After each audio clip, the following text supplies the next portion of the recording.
So malam ni kita nak buat cara berbeza sikit. Malam ni kita akan do a lot of activities. Kita akan pastikan anda semua bergerak dan tidak duduk dekat tempat masing-masing dengan begitu lama. So malam ni kita nak bincangkan, kita nak sembang tentang satu topik yang sangat-sangat penting. Especially kita sebagai usahawan. Usahawan ni dia spesies yang berbeza daripada manusia-manusia lain kat luar sana. Dulu ada seorang sahabat saya, Aziz Ali, dia kata usahawan ni pada planet Jupiter. So usahawan ni dia spesies manusia yang berbeza sedikit. Apakah mindset usahawan yang luar biasa? So malam ni kita nak bincangkan, kalau kita ada bagus mindset sebegitu, kalau kita tak ada, malam ni adalah malam untuk kita sama-sama develop dan cultivate dan teruskan dengan mindset yang betul supaya insya-Allah results yang kita dapat pun seperti yang kita inginkan. Kajian dekat Stanford University dia menunjukkan bahawa sukses in business ni kan ditentukan oleh IQ kita, tapi dia lebih kepada kita punya mindset. Whether or not you ada growth mindset ataupun fixed mindset. So malam ni kita nak bincangkan growth mindset tu macam mana.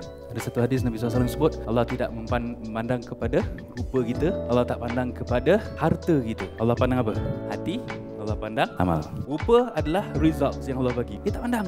Tadi bagi. Sama juga macam harta. Allah tak pandang. Allah pandang apa dia? Niat kita dan juga usaha kita. Hati dan amal. So those are the two things yang kita kena perbetulkan. Hati kita, cara kita berfikir dan juga tindakan kita.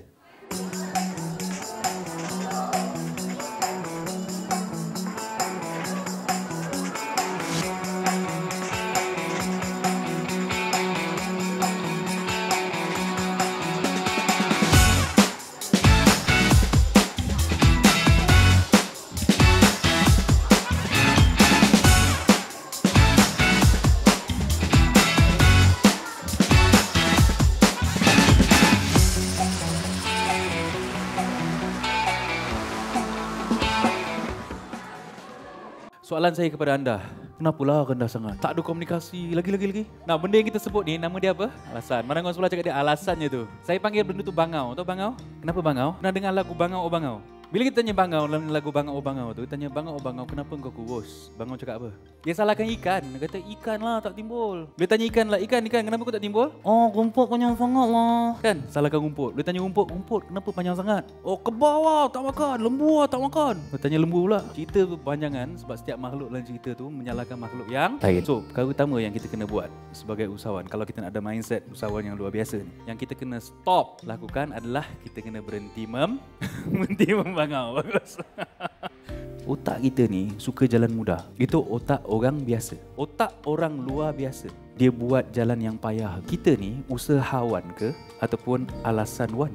Kalau usahawan dia kena usaha, betul tak? Dia bukan bagi alasan salahkan orang. Usahawan dia usaha. Cara macam mana, masalah macam mana, dia usahakan juga. Dia bukan bagi alasan. Salahkan orang, salahkan keadaan, komplain. Nah, bila kita komplain, kita sebenarnya mengecilkan potensi yang ada dalam diri kita. Bila kita ada ilmu sebenarnya, gila lah, aku boleh buat lagi dahsyat sebenarnya. Tapi bila kita start bagi alasan, salahkan orang, salahkan keadaan politik ke, bila kita start menyalahkan keadaan, kita start komplain, kita sebenarnya sabotage diri kita. Otak kita ni ada satu bahagian kat tengah tu dipanggil hippocampus. Hippocampus ni dia macam hard disk. Dalam komputer kita ada hard disk kan? So, hippocampus dekat bahagian tengah. Hippocampus ni macam hard disk kita. Siapa kat sini pengalaman berniaga lebih daripada 5 tahun? Kan? Sebelum dia niaga, dia bekerja. Kan? Siapa kat sini jumpa orang macam-macam? Kan? Semua tu adalah pengalaman yang berharga. Setuju? Pengalaman yang berharga semua tu disimpan dalam hippocampus. Siapa kat sini selalu pergi kelas? Kan? Siapa kat sini ada ilmu yang dia cedok, dia kutip? Ilmu tu semua simpan dalam hippocampus. Bila kita komplain, file-file dalam hippocampus akan korup. Terus tak boleh pakai. Pintu tertutup. Tiba-tiba jadi kurang bijak. Pengalaman banyak, tapi apa salah? Dia jadi slow sebab pengalaman kita yang banyak tu terus tak boleh nak access. File not found, error. So kita bukan saja sabotage diri kita, kita juga sabotage business partner kita. Otak kita dah lah kecut, kita kecutkan otak orang pula. Lepas ajak tim ramai-ramai, jom kita komplain. So benda ni adalah benda pertama yang kita kena start ubah. Kita kena start focus on solution. So sebagai usahawan, cari circle yang betul. Cari circle yang hebat-hebat. Kalau tak, kita akan seronok dalam kekerdilan kita tu. Sebab kita tak didedahkan dengan pencapaian yang besar macam tu. That's why circle sangat-sangat penting. Dedahkan diri kita dengan persekitaran yang betul. Baru perkembangan otak kita dia akan berusaha lebih dahsyat lagi. Saya rasa otak kita akan bergabung. Satu perkara asas yang saya nak kita semua sama-sama faham adalah sebelum berjaya, kita kena percaya. Sebab kepercayaan kita ni akan menentukan tindakan kita yang seterusnya. Dan tindakan kita akan mempengaruhi hasil yang kita akan dapat. Sebab tu orang kata otak kita ni ataupun pemikiran kita ni, minda kita ni macam magnet. Dia akan tarik apa yang kita fikirkan. Henry Ford, kenal Henry Ford? Yang bawa kereta Ford lah kan. So Henry Ford kata, whether you believe you can or you cannot, either way you are right. Maksudnya apa? Kalau kita percaya boleh, insya-Allah akan boleh. Kalau kita percaya tak boleh, sampai sudah memang tak boleh. Kenapa? Kita yang sabotage dengan tindakan kita. Minda kita akan mempengaruhi tindakan kita dan tindakan akan mempengaruhi hasil. Hasil yang kita nampak ataupun hasil yang kita dapat, dia akan mempengaruhi cara kita berfikir balik. Mental model ni terdiri bertiga. Persepsi, andaian, kepercayaan. Benda tu semua akan mempengaruhi tindakan kita. Tindakan maksudnya apa? What we do next. Apa yang kita akan buat. Ataupun cara kita buat. Nampak tak tindakan kita dipengaruhi oleh pemikiran kita. So kalau kita fikir yang tak elok, yang negatif, cara kita bertindak tu mensabotage diri kita sendiri, dapatlah hasil yang negatif. Betul kat sini, insya-Allah tindakan tu akan diperbetulkan. Itu sama juga macam bisnes kita. Kalau kita sendiri fikir, aku rasa ini kat KL mungkin boleh pergilah, tapi aku yalah duduk dekat luar bandar ni cukuplah setakat ni, rasa ni pun dah cukup laju dah ni. Memang sampai takat tu je lah. So kepercayaan kita tentang produk, oh produk aku ni rasanya boleh jual kat grup macam ni je kot. Oh produk ni mungkin bulan Ramadan, bulan raya produk makanan laju kot. Oh masa PKP snack boleh pergi kot.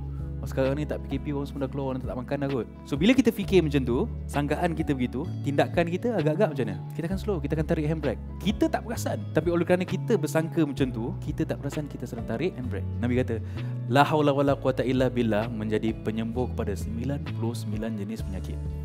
Penyakit yang paling lemah yang diubati oleh la haula wala quwata illa billah ni adalah kebimbangan, kerisauan. Kalau kita macam stuck. Macam nak gunakan perkataan untuk ubah emosi tu. Astaghfirullah. Ni strategi perkataan. Fisiologi boleh kan? Perkataan. Astaghfirullah. Nabi kata barang siapa yang melazimi istighfar, Allah bagi dia 3 benda. Kalau ada masalah, dia akan nampak jalan keluar. Kalau di tengah serabut, dia akan dapat ketenangan jiwa. Dan satu lagi Allah janji apa? Rezeki daripada arah yang tak disangka. Kenapa macam tu? Sebab kita punya rezeki ni disekat oleh kerana benda-benda tak elok kita buat. Kan kita yang buat pendinding pada rezeki tu. Dosa. Astaghfirullah. Rezeki jatuh. InsyaAllah nampak jalan keluar. Ubah perkataan, insyaAllah emosi tu akan berubah. Kalau serabut, astaghfirullah. Kalau risau, bimbang, la haula wala quwata illa billah. Apa yang kita fokuskan akan mempengaruhi emosi kita. Apa juga situasi yang kita hadapi, kita boleh pilih nak fokus kat mana. Kalau kita fokus pada aspek yang betul, you akan rasa positif. Kalau you fokus pada aspek yang salah, you akan rasa negatif. Nabi SAW pernah ziarah sahabat tengah sakit. Sakit. Nabi kata kat apa? Nabi kata apa kat dia? Nabi kata, tak apa, ini akan menyucikan kau. So instead of fokus pada kesakitan, dia fokus pada penyucian dosa. Terus dia rasa, okey, dosa habis. Betul tak? Baiklah panas kat sini daripada panas api neraka. Nampak tak? Bila kita fokus pada aspek yang betul, fokus on the right thing, insyaAllah emosi kita akan kembali positif.